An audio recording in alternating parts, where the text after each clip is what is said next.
मार्च महिन्यातच विदर्भातील तापमानाचा पारा चांगलाच वाढलेला आहे आणि अकोला शहर हे देशातील सगळ्यात गरम शहर ठरलेलं आहे। यामागची कारणं काय आपण जाणून घेण्याचा प्रयत्न करूया। नागपूर हवामान विभागाचे शास्त्रज्ञ डॉक्टर प्रवीण कुमार सर आपल्यासोबत आहे। सर, अकोल्याचं तापमान जे आहे मोठ्या प्रमाणात वाढलेलं आहे, किती तापमान होतं आणि काय नेमकी कारणं त्यामागची? एग्जैक्टली जो हमने कल के दिनांक में देखा 8 मार्च को अकोला का जो तापमान है, अधिकतम तापमान वो 40.9 डिग्री दर्ज किया गया है। जो कल के लिए पूरे कंट्री में अधिकतम तापमान रहा, सबसे अधिक तापमान वहाँ दर्ज किए गए। और हमने प्रीवियस डेज में भी देखा, मतलब पिछले बीते दिनों में देखा कि अमरावती का भी तापमान जो था वो कंट्री में हाईएस्ट तापमान था।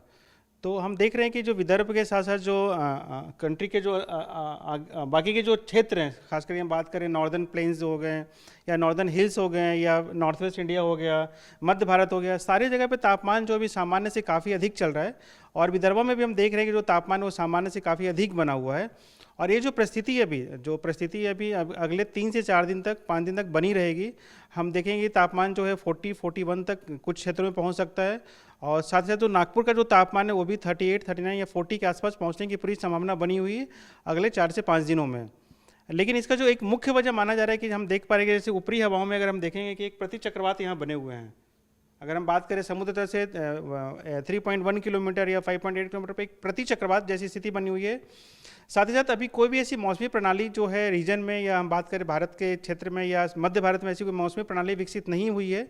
और साथ ही साथ जो तीसरी महत्वपूर्ण कारण जो होती है, जो पश्चिमी विक्षोभ होते हैं, वो काफ़ी कमज़ोर है अभी। तो ये 3 वजह जो हैं, जो 3 वजह माने जा रहे हैं, जैसे हम देख पा रहे हैं कि विदर्भ के साथ साथ मध्य भारत में और देश के अन्य भागों में भी तापमान जो है, अधिकतम तापमान वो सामान्य से काफ़ी ऊपर चल रहा है।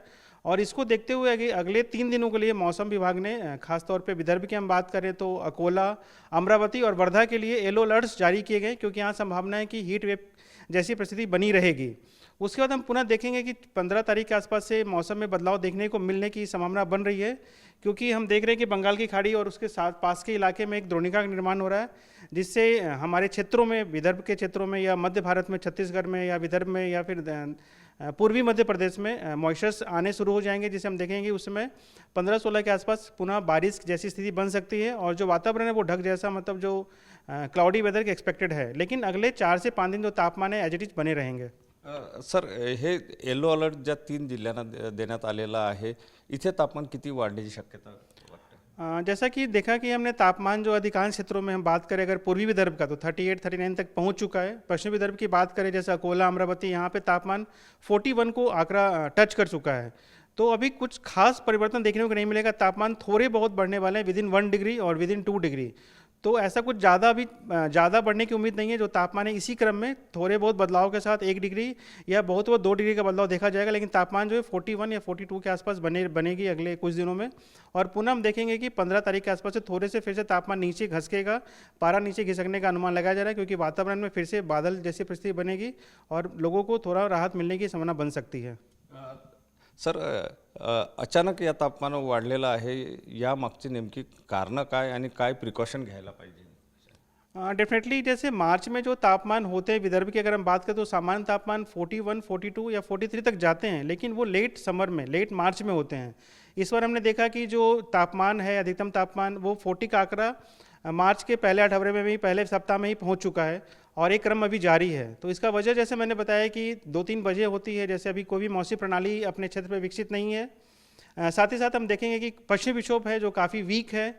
तीसरा जो कारण है प्रतिचक्रवात वाली स्थिति जो बनी हुई है। अगर हम देखें समुद्र तल से ऊपर की बात करें तो प्रतिचक्रवात जैसी स्थिति बनी हुई है, जिससे हमारे आसमान जो है पूरी तरह से बादल रहित बने हुए हैं, जिससे भरपूर मात्रा में सन की किरणें मध्य भारत की बात करें या 10 के अन्य भागों में पहुंच रही है, जिससे तापमान काफ़ी बढ़ रहा है। तो ये परिस्थिति अभी आगे दिन तक बनी रहेगी। और इसको देखते हुए हमने हीट वेव का भी वार्निंग इशू किया है, येलो अलर्ट्स इशू किया है। और इसमें लोगों को थोड़ा सा सावधानी बरतने की आवश्यकता होती है। खासतौर पे लोग जो हैं वो 12 से 4 के बीच बाहर बेवजह न निकलें। अगर आपको काफ़ी महत्वपूर्ण काम है तो ही बाहर निकलें।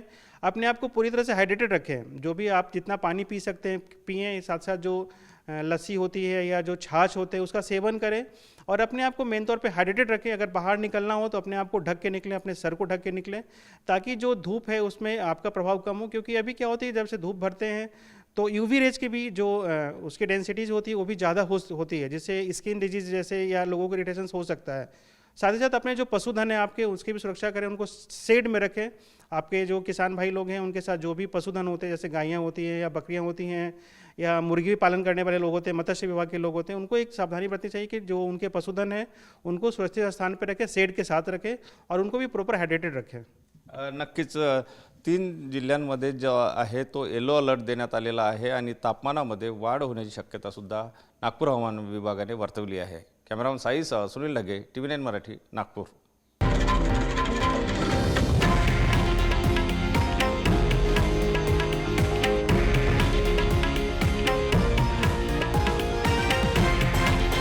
हे आहे देशातील नंबर 1 न्यूज नेटवर्क आणि आपण पाहत आहात TV9 मराठी, एकमेव.